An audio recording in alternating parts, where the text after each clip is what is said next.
예, 우리 옆에 분들과 한번 인사합시다. 참 잘 오셨습니다. 하나님은 당신을 사랑하십니다.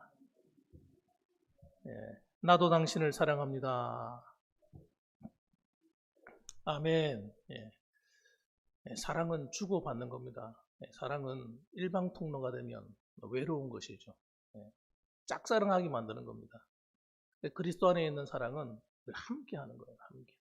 하나님이 우리를 사랑하시는데 하나님의 사랑이 짝사랑이 되면 안 되잖아요. 그죠? 우리도 하나님을 사랑해 드려야 됩니다. 사랑함을 나타내야 되죠. 그래서 하나님을 바라볼 때도 하나님 사랑합니다. 이런 입술에 고백도 있어야 돼요. 또 하나님께 나아갈 때 사랑하는 삶의 모습을 가지고 하나님을 사랑하는 것을 보여드려야 됩니다. 그건 어떻게 보여드려요? 우리 교회를 섬기고 성도를 섬기고 이웃을 섬기고 하나님의 삶을 통해 보여드리는 거죠. 내가 하나님을 사랑한다는 것을. 그리고 또 이 사랑이라고 하는 것은 성도끼리도 주고받아야 되는 겁니다. 서로 주고받으셔야 돼요. 이 사랑할 때 어떻게 사랑해야 되겠습니까? 열심히. 요한일서 보게 되면 사도 요한이 사랑을 어떻게 하고 열심히 서로 사랑하라고 그랬습니다. 이상 사랑할 바에는 한번 따라합시다. 열심히 사랑하자. 열심히 사랑하십시오. 후회가 남지 않도록. 인생을 떠날 때 마지막을 다 오래 살고 하나님 옆에 갈 때 하나님 만날 때 후회 없는 삶을 사셔야 됩니다. 하나님 옆에 갈 때 후회가 되면 안 돼요. 자, 그러면요 오늘 저는 계속해서 우리 고린도 후서 말씀을 보고 있습니다. 오늘은 본문의 말씀을 통해서 하나님의 뜻대로 하는 근심이라는 제목으로 함께 은혜를 나누려고 합니다. 우리가 살아가다 보면 여러 가지 일들을 만나게 됩니다. 어쩔 수 없어요. 우리가 살아있다는 것 자체가 우리 삶 자체가 고단한 거예요. 그래서 이 불교의 석가는 우리 인생들을 보면서 뭐라고 생각했냐면 참 고난의 연속이다. 고통이다 생각해요. 사람이 사는 것이 고통이래요. 네. 정확하게 본 거예요. 하나님을 떠나 살아가는 인생들은 여러분 정말 고난투성인 겁니다. 고난투성입니다. 그렇지만 그런 그 고난에서 구원받았습니까? 깨달음을 얻는다고 구원받는 거 아니에요. 깨달음을 얻는다고 구원에 이를 수가 없습니다. 여러분, 그 구원에서 탈출하는 길은 오직 한 가지밖에 없습니다. 한번 따라합시다. 예수 그리스도를 믿음으로 죄 사함을 받아야 돼요. 왜냐하면 인생에 있는 모든 고난이 무엇을 통해 왔나? 인류가 범한 죄 때문에 온 겁니다. 아담과 하와가 범한 죄로 통해서 온 거예요. 죄가 여러분 결과를 가져오는 겁니다. 이 세상의 모든 이런 흑암의 세력, 어둠의 세력이 이 세상을 덮고 있는 것은 죄의 결과예요. 그래서 천국에는 죄가 있을까 없을까요?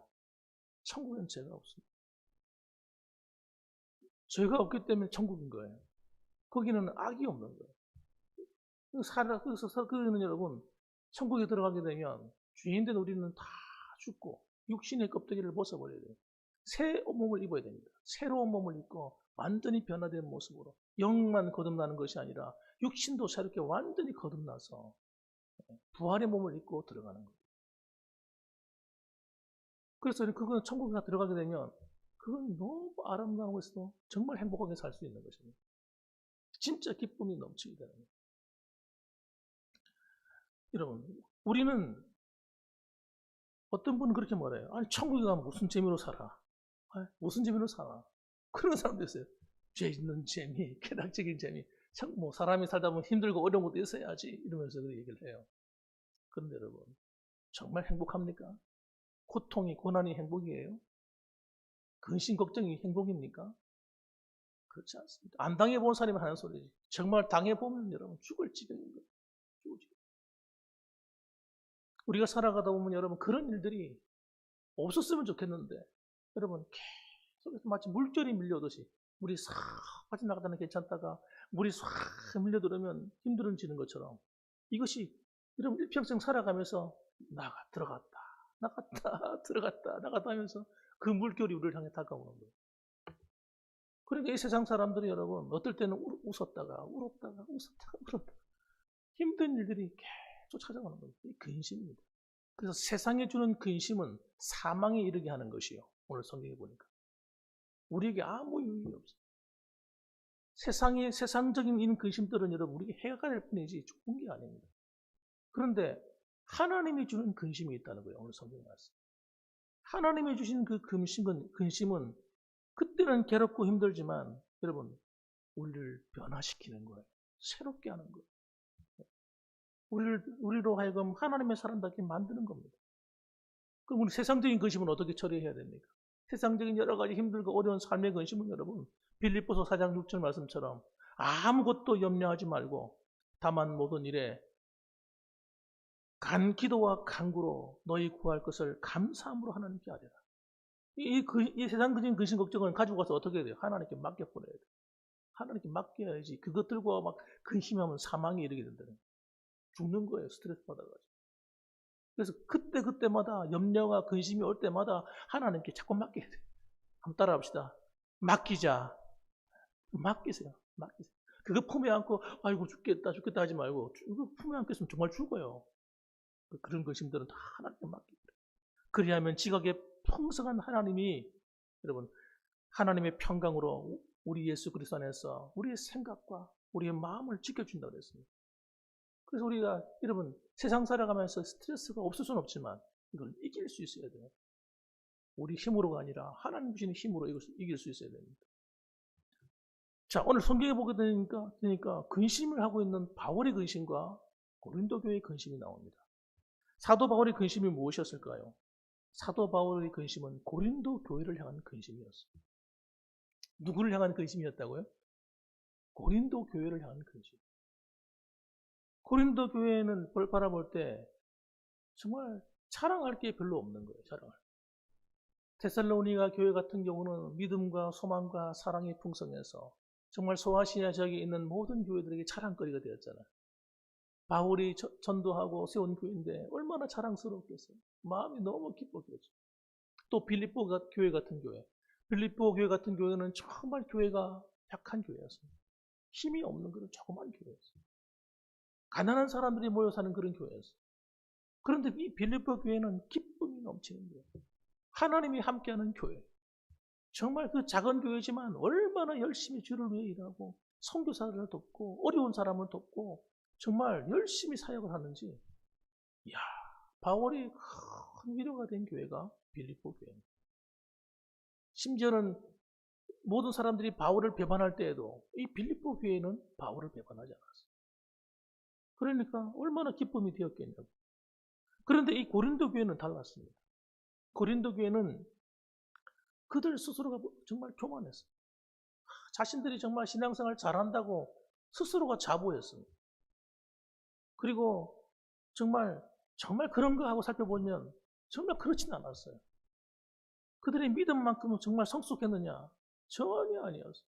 그들은 하나님의 은혜에서 멀어져 있었습니다. 그들은 바울이 볼 때는 어린아이였어요. 어린아이였습니다. 어린아이들이 모여있으니까 교회가 시끌시끌한 거예요. 그리고 고린도전서 3장에 1절 말씀에 이렇게 얘기합니다. 형제들아, 내가 신령한 자들을 대함과 같이 너에게 말할 수가 없어서 육신에 속한 자 곧 그리스도 안에서 어린아이들을 대함과 같이 하노라. 내가 너희를 저주로 먹이고 밥으로 아니하였노니 이는 너희가 감당하지 못하였음이거니와 지금도 못하리라. 너희는 아직도 육신에 속한 자로다. 너희 가운데 시기와 분쟁이 있으니 어찌 육신에 속한 사람을 따라 행함이 아닌지요. 그렇게 얘기한 겁니다. 그러니까 여러분 어린아이 특징이 뭡니까? 육신적인 거예요.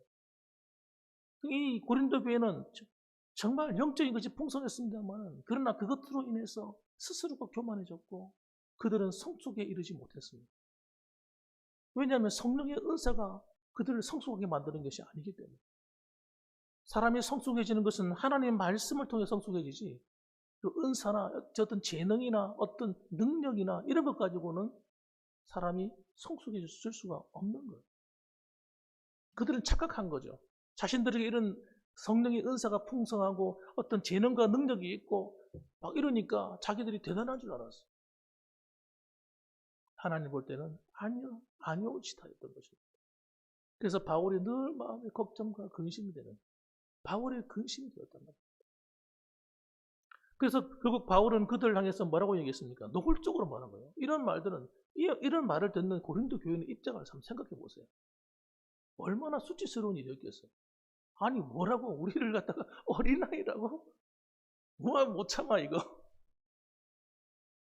여러분 그렇게 말하는 바울의 말이 얼마나 힘들었겠냐고. 이 말을 듣는 이 고린도 교인들에게는 너무나 불편했을 겁니다. 바울은 심지어 조목조목 따지듯이 그들의 잘못에 대해서 하나하나 지적했어요. 여러분 얼마나 힘들었겠어요. 듣는 사람도 힘들지만 그 말을 전하는 사람도 너무너무 힘들었을 거예요. 좋은 말, 축복의 말, 선한 말, 위로의 말, 이런 말들은 말하는 사람도 좋고 듣는 사람도 좋지만 그들이 잘못된 점을 조목조목 지적할 때는 여러분 그 말 듣는 사람도 힘들 뿐 아니라 전하는 사람도 너무 마음이 걱정이 돼요. 그 말을 전하고 난 다음에 바울은 또 근심이 되었어요. 내가 왜 그랬을까? 그냥 적당히 그냥 할 건데 내가 너무 내가 힘들게 한 건 아닐까? 그래서 바울은요 마음이 우울했어요. 그것 때문에 마음이 어두운 거예요. 철저 좋지 않은 거예요 자기도. 그럼 고린도 교회 교우들의 근심을 한번 봅시다. 바울은 이 편지, 이 서신서를 보내고 난 다음에 얼마나 후회했는지 몰라요. 그가 글을 읽어보면 알 수가 있어요. 그의 이 서신서를 읽어보면 후회하는 마음도 있는 거예요. 내가 왜 그랬을까? 그런데 이들이 그 말씀을 받고 나서 나오면 여러분 그 받은 사람들은 더 힘들었을 거라 생각해요. 고린도 교회 성도들 너무 근심이 되어서 그 마음의 무거움이 더했을 것입니다. 그런데 8절 말씀 보니까 이렇게 기록합니다. 그러므로 내가 편지로 너희를 근심하게 한 것을 후회하였으나 너희들 마음을 근심하게 해서 내가 후회했다는 후회. 그러나 지금은 후회하지 아니함은 그 편지로 너희로 잠시만 근심하게 한 줄을 알미라. 그 서신서를 보내고 난 다음에 그 반응 때문에 또 잠을 못 이루는 거예요. 바울이. 그랬는데 나중에 그 말을 듣고 다시 그들이 오는 반응을 듣는데 바울이 굉장한 위로를 얻은 거예요. 그래서 쓰게 된 책이 이 고린도후서입니다. 왜요? 9절 말씀 보면 이렇게 얘기해요. 내가 지금 기뻐함은 너희로 근심하게 한 까닭이 아니요 도리어 너희가 근심함으로 회개함에 이른 까닭이라. 너희가 하나님의 뜻대로 근심하게 된 것은 우리에게서 아무 해도 받지 않게 하려 함이라. 그렇게 기록하고 있어요. 바울이 그 서신서를 보내고 난 다음에 그들이 그 근심을 통해서 하나님 말씀 앞에 자신이 바르게 서게 된 거예요. 우리가 정말 잘못했구나. 그래서 회개하게 된 겁니다. 여러분, 이건 정말 축복된 역사였어요. 그들이 회개하게 되니까 여러분, 그들에게 놀라운 또 한 번의 업그레이드. 우리 요즘 젊은이들 말로 한다면 컴퓨터식으로 말한다면 업그레이드. 신앙의 한 단계 올라서게 된 거예요. 그것 때문에. 그들은 마음이 어두웠습니다만은 그들은 그 말씀 앞에서 자신을 보기 시작했다는 겁니다.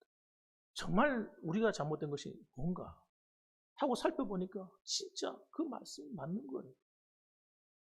그래서 그들이 그 말씀을 듣고 난 다음에 하나님 앞에 이렇게 살아서는 안 되겠다 하고 회개하게 된 겁니다. 10절 말씀에 이렇게 얘기합니다. 하나님의 뜻대로 하는 근심은 후회할 것이 없는 구원에 이르게 하는 회개를 이루는 것이요 세상 근심은 사망을 이루는 것이다. 그래서 여러분 신앙생활 할 때 우리가 항상 그냥 아무 생각 없이 살아서는 안 되는 거예요. 아무 생각 없이 그냥 마음이 가는 대로 생각이 가는 대로 막 살면 안 되고 정말 우리는 하나님 앞에서 내 신앙이 바르게 서 있는지를 항상 생각해 봐야 되는 거예요. 그래야 우리가 사는 거예요. 더 나아지는 거예요. 더 나아지는 거예요. 그래서 어제와 오늘과 내일이 점점 성장해 가야 됩니다. 그리고 이건 여러분, 우리에게 얼마나 큰 축복이 되는지 여러분 모릅니다. 하나님의 위로와 은혜가 얼마나 부어지는지 몰라요, 이것은. 그래서 하나님의 뜻대로 하는 근심의 유익이 얼마나 크냐 이거예요. 고린도 교회의 근심은 하나님 말씀과 자신의 삶을 정확히 보는 것부터 시작됐다고 하셔야 됩니다. 하나님 말씀과 대면한 거예요. 하나님 말씀을 피하면 안 됩니다. 피하면. 힘들다고 피하면 안 돼요. 부담스럽다고 피해버리면 안 돼요.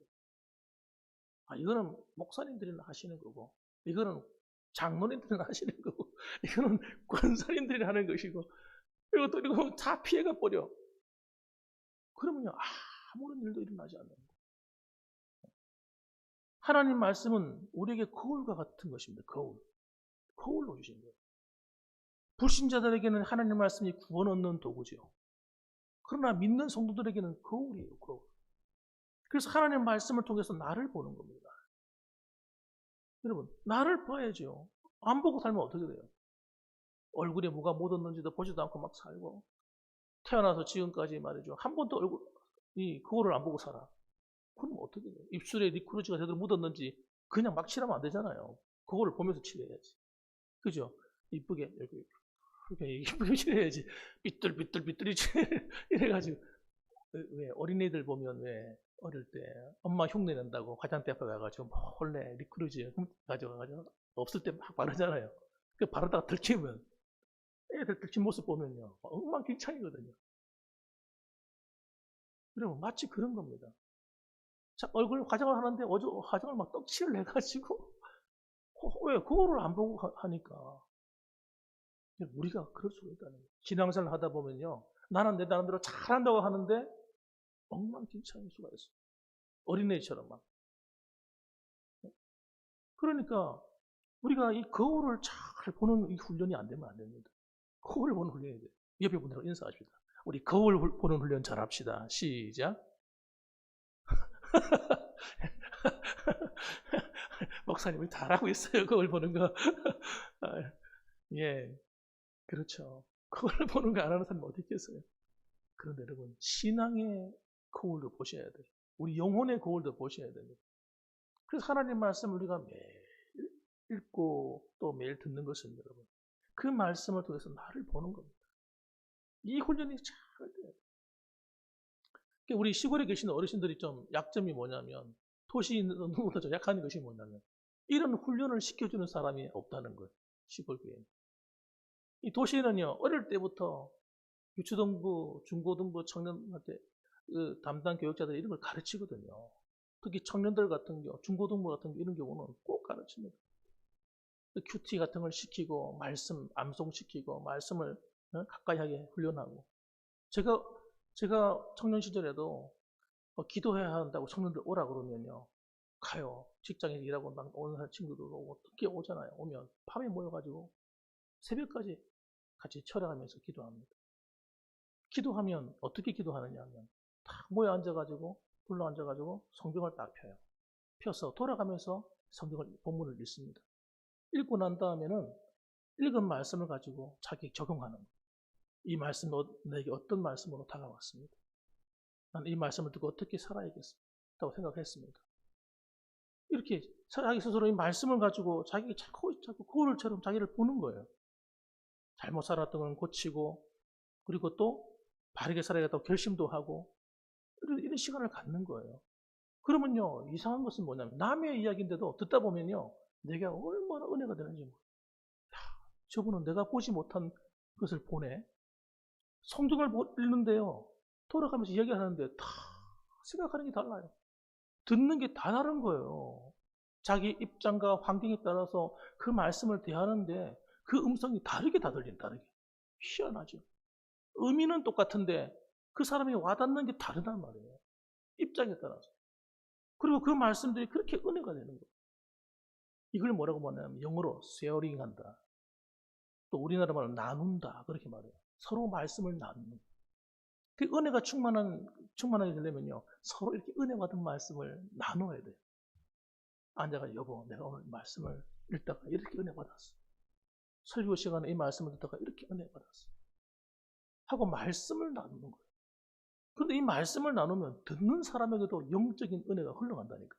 감동이 흘러가는 거야. 그래? 아유, 나도 은혜가 되네. 그래, 청년들이 모여서 그렇게 말씀을 나누고 함께 기도합니다. 그래, 기도가 뜨거울까요? 어떨까요? 기도가 뜨거워. 왜? 말씀이 은혜를 받고 시작하니까. 그래, 기도를 하시면 부르짖으면서 청년들 기도합니다. 조용히 기도하는 청년 별로 없어요. 여러분, 찬양하면요, 찬양도 그냥 어떻게 부르느냐? 조용히 안 불러요. 정말 열심히 불러야 돼요. 하나님 말씀이 들어가야 여러분 우리의 모습을 보게 되는 겁니다. 그런 훈련이 있어야 돼요. 그러니까 우리 시골에 있는 우리 어르신들은 그런 훈련을 받아본 적이 별로 없어. 그러니까 어떤 손해가 있어요. 우리가 하나님 말씀을 통해서 나를 보는 훈련이 덜 되어 있는 거예요. 덜 되어. 직면한다. 말씀을 딱 직면하는 훈련이 안 되어 있단 말이에요. 그러니까 이건 여러분 우리가 이걸 갖다가 그래서 안 되어 있기 때문에 힘든 거예요. 힘들지만 이걸 통과해야 돼요. 이 과정을. 그래야 우리가 신앙이 성숙하게 돼요. 말씀을 통해서 나를 보게 되는 거예요. 그래서 거울을 볼 때 거울이 어떻게 보여야 됩니까? 희미하게 보면 되겠습니까? 그죠? 우리는 보통 지금까지 어떻게 성경을 보냐면 희미하게 보는 거예요. 희미하게. 눈이 안 나빠가지고 희미하게 다 안 보여서 보는 것처럼. 왜 그렇게 되었느냐? 말씀을 말씀대로 정확하게 안 받기 때문에 그렇습니다. 말씀을 말씀대로 봐버려야 돼요. 하나님의 음성으로 들어버려야 돼요. 그런 훈련이 돼야 돼요. 그러면요, 이게 나한테 하나님 말씀이 살아서 막 움직인다. 하나님 말씀은 살았고 운동력이 있어. 네? 좌우의 날선 검처럼 말이죠. 이 말씀이 일을 하는 거예요. 나를 움직이는 거예요. 이런 경험을 하셔야 되는 거죠. 그래서 신앙이 순수할수록 이게 잘 돼요. 신앙이 어린 사람들이 이 말씀을 이런 식으로 훈련시켜버리면 아주 놀라운 성장을 하게 됩니다. 그래서 여러분, 이 말씀을 직면하는 훈련, 이걸 그래서 말씀을 통해 나를 정확하게 보는 훈련, 이것이 잘 될 때 여러분 굉장한 유익이 있습니다. 데살로니가 교회가 왜 그렇게 신앙이 성장하게 되었을까? 믿음과 사랑과 소망의 풍성했어요. 여러분 정말 그 소아시아적에 이름이 날릴 정도로 훌륭한 성도들이 되었을까? 단 한 가지밖에 없어요. 그들이 하나님 말씀을 들을 때에 사람의 말로 듣지 않고 하나님의 음성으로 들었다 그랬거든요. 이게 얼마나 중요해요. 그러니까 여러분, 저 같은 경우도 여러분을 나쁘게 하거나 악의를 갖고 있거나 여러분을 해치려고 하는 마음을 가지고 있는 게 아니잖아요. 저는 정말 그렇거든요. 여러분의 어떤 뭘 단점을 지적하려고 하는 게 아니거든요. 하나님 말씀을 가지고. 왜냐하면 하나님 말씀대로 살지 않으면 우리에게 주어질 축복과 은혜를 다 빼앗기기 때문에 어린아이한테는 축복이 없어요. 하나님의 축복이. 성신앙이 자라지 않으면 복이 없는 거예요. 책망만 있는 거예요. 그러니까 여러분 얼마나 제 마음이 간절하겠어요.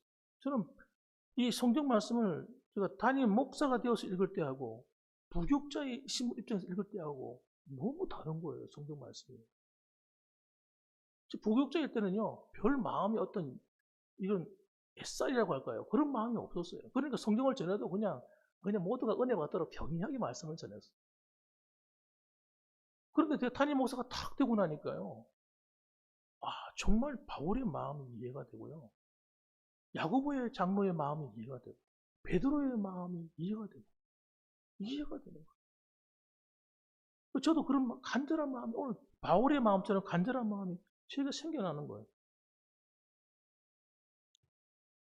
그래서 여러분 하나님 말씀을 잘 적용해서 우리가 그 말씀대로 살아가는 것은 정말 그 어떤 것보다 가치가 너무너무 있기 때문에 우리는 그 길을 통해서 가야 되는 거예요. 그래서 신앙생활도 여러분 주님께서 그렇게 말씀하시잖아요. 신앙생활은 넓은 길이 아니다. 넓은 길이 아니다. 좁은 길이다. 그렇게 말씀하는 의미가 어디 있겠습니까? 그래서 여러분 그렇게 좁은 길로 가면 불행할 것 같습니까? 좁은 길로 가고 좁은 문으로 들어가면 고통스러울 것 같습니까? 우리가 밖에서 볼 때 그렇게 보이는 거예요. 불편한 길처럼 보이잖아요. 밖에서 보면 아유 저 좁은 길 어떻게 가? 꼬불꼬불 아유 아유, 저 좁은 문을 어떻게 고개를 숙이고 겨우 들어가. 아유, 난 못할 것 같아. 그렇잖아요. 정반대예요, 정반대. 오히려 넓은 길로 가면 좋을 것 같지만 넓은 길로 가면요, 마음에는 여러분, 마음은 불안하고 걱정과 염려와 근심과 걱정이 떠나잖아요. 그런데 좁은 길로 탁 들어가 버리면 어떤 일이 벌어지냐면 정반대 현상. 오히려 마음이 기쁨이 회복되고요, 근심 걱정이 달아나 버리고요, 알 수 없는 힘이 생겨나고요. 와, 하나님 앞에 자신감이 탁 생기는 거예요. 신앙의 자신감이. 기뻐요. 무슨 일이 닥쳐도요, 두렵지 않아요. 왜? 하나님이 함께 함을 믿어지니까. 하나님이 나를 책임진다는 게 확신이 되니까. 여러분, 그래서 좁은 길, 좁은 문은 여러분, 힘들고 어려운 길이 아니에요. 오히려 넓은 길이 힘들고 어려운 길이에요. 우리 그리스도인들에게는. 그래서 여러분, 사람들이 이걸 모르니까, 아이고, 겉으로만 보고 힘들다 생각하고, 어떻게 해요? 반씩 걸치고 하는 거예요. 한 번은 갔다가, 이렇게 적당히, 좀 쉽게 신앙생활 하는 거예요. 이게 죽을 지경인 거예요. 여러분, 신앙생활을 널뛰기 하듯이 넓은 길로 한 번 갔다가 좁은 길로 한 것 같다. 이렇게 신앙생활하면요, 정말 못해먹는 일이 되는 거예요. 고통스러워져. 아예 예수 믿을 바야 나는 내 신앙, 나는 이 길로 가리라 하고 가버려야 되는데, 그렇게 가면 오히려 하나님의 은혜와 축복이 있는 길이 되고 기쁨이 넘치는 그런 신앙생활이 되는데, 그걸 하지 않기 때문에 고통을 당하고 오히려 어려움을 당합니다. 그래서 여러분, 이들의 문제가 생기기 시작한 건 뭐냐면, 그들이 하나님 말씀을 통해 자기를 보는 기능을 잃어버리고 나니까 뭐만 보였습니까? 자기를 보는 기능은 사라져버리고 다른 사람 보는 기능만 발달해 버린 거예요. 다른 사람의 모습만 보이는 거예요. 자기는 자기를 보지 않기 때문에 자기는 잘하고 있다고 생각하는 거예요. 나는 신앙생활 잘하고 있어. 나는 믿음으로 잘 달려가고 있어. 그런데 저 사람은 왜 저렇지? 얼굴에 뭐가 묻었네? 머리도 안 감았네? 옷에 저기 뭐 묻어가지고, 아이고, 지저분하게. 다른 사람의 모습만 보이는 거예요. 이게 문제예요. 성향생활을 특히 오래 하신 분들이 빠지는 함정이 거기 여기입니다. 저를 비롯해서. 오래 신앙생활 하다 보면 늘 신앙의 시스템 속에 딱 들어앉아 있잖아요. 기도 생활, 말씀 생활, 교회 사는 것, 봉사하는 것. 이렇게 신앙의 형식을, 이걸 통해서 내가 신앙생활 잘하고 있다고 착각에 빠지는 거예요. 교회 잘 나오고 있으니까 나는 신앙생활 잘하고 있다고 생각하는 거예요. 그건 껍데기거든요, 껍데기. 하나님이 진짜 보는 건 우리 껍데기가 아니라 우리 안에를 보기 원하시는 거예요.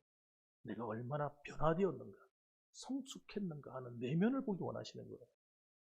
그런데 우리는 내가 어떤 형식적인 신앙생활을 하고 있기 때문에, 이걸 잘 지키고 있기 때문에 내가 신앙생활 잘하고 있다고 안심하는 거예요, 안심. 이게 함정입니다, 함정. 함정. 그래서 다른 사람이 뭘 못하면 막 지적하는 데만 익숙해져 있는 거예요. 뭐 이거, 왜 이렇게 해, 이렇게 해.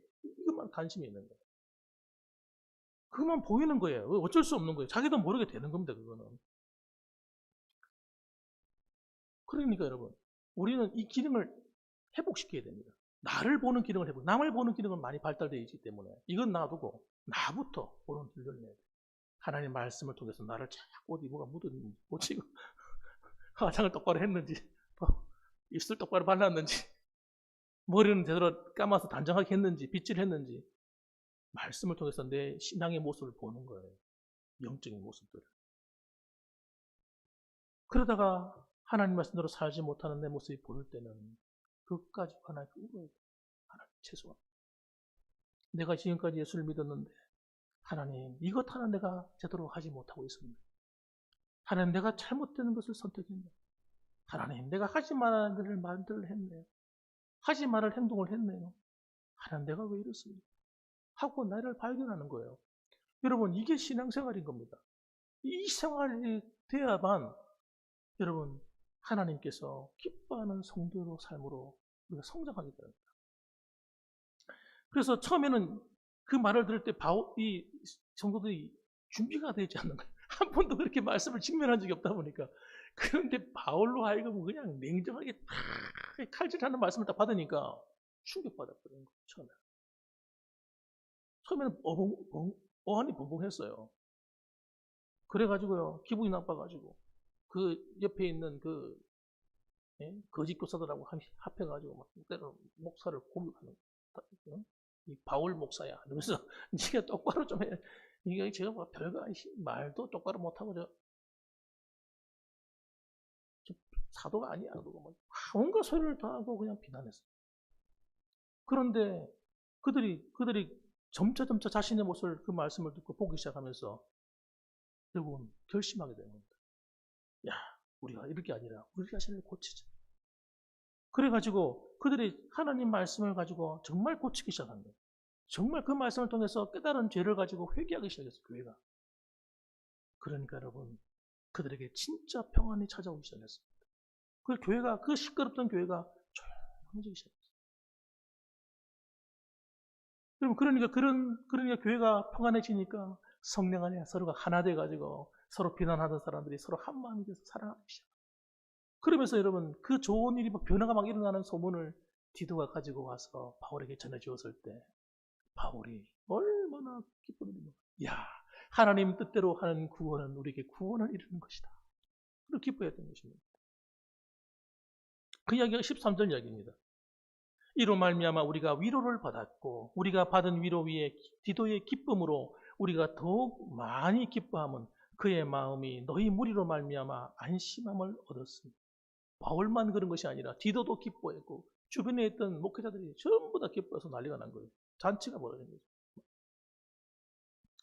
그래서 여러분, 우리는 하나님 앞에서 하나님 말씀으로 매일 돌아가서 나를 보는 훈련이 잘 되어야 할 것입니다. 시편 19편 9절 말씀 이렇게 말합니다. 여호와를 경외하는 도는 정결하여 영원까지 이르고 여호와의 법도 진실하여 다 의로우니 금 곧 많은 순금보다 더 사모할 것이며 꿀과 송이꿀보다 더 달도다. 또 주의 종이 이것으로 경고를 받고 이것을 지킴으로 상이 크니이다. 자기 허물을 능히 깨달을 자 누구리요? 나를 숨은 허물에서 벗어나게 하소서. 그렇게 시편 기자가 하나님께서 고백했던 거예요. 하나님 말씀이 나를 정결해서 영원까지 이르게 하고. 여러분, 하나님의 그 법이 나를 순금보다 정금보다 더 귀하게 만들고 가치가 있고 송이꿀 그보다 더 달고 오묘한 맛있는 말씀이 음식이라는 거예요. 이것을 지킴으로 우리가 경고를 받고 상도 크다는 것입니다. 그러므로 여러분, 오늘도 여러분 하나님 뜻대로 하는 진정한 근심을 통해서 우리가 하나님을 바르게 섬겨나가는 아름다운 교회, 아름다운 성도님 되시기를 주님의 이름으로 축원합니다. 아멘. 기도하십시다. 우리 같이 한번 기도하시죠.